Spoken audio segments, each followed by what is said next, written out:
Alright, so here we're going to show you how to change your lock cylinder in a, my truck's an 87, but it should be the same for 87 up to 96, I believe. Not your lock cylinder, your lock actuator. Obviously, you've probably seen that your original one from Ford is about $400. We're not going to do that. Go down to your local Napa. This is the part number here. It's that universal one. Comes with all the little different adapters.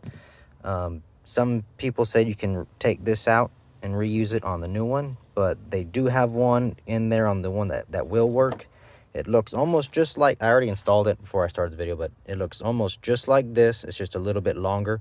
It's the longest one in there. That's the one for the truck. What I did is where it's curved here, I just put it in a vise and straightened this curve out. You don't have to straighten it perfectly straight, just a little bit, and it'll go in there. And for getting the old one out, a lot of people say you have to drill out this rivet. You don't. You can leave the factory metal bracket in there. It actually, this is the new one. This one's plastic. It looks pretty much the same way. It's got a slot right there that's on. If you push down hard enough on your old lock actuator, it will pop out. And then the new one, you can just push back up right into your original one, so you don't have to drill out. You don't have to drill out the rivet. You can leave it in there. Let's see, I have the new one in there now. I did take the rail out of the way. Took a little finagling, but it is in there, and it works just fine. So yeah, you don't have to swap out this like I had seen online. You don't have to spend $400, $300 on the Ford part. Just this one here, the universal one. It works for several different years.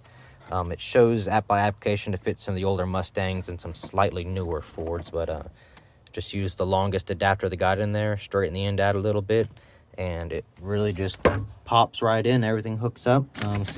Again, you do not have to drill out and remove the original metal bracket. You can leave it in. Just push down really hard on it and it will pop out of the old bracket. It might be tough because those old rubber bushings in there, they're pretty here they are here. They are pretty solid, but you push hard enough, they will pop out. The new one, you can just pop right back in, and that is how you can change your lock actuator on your old BS Fords. Y'all have a good one.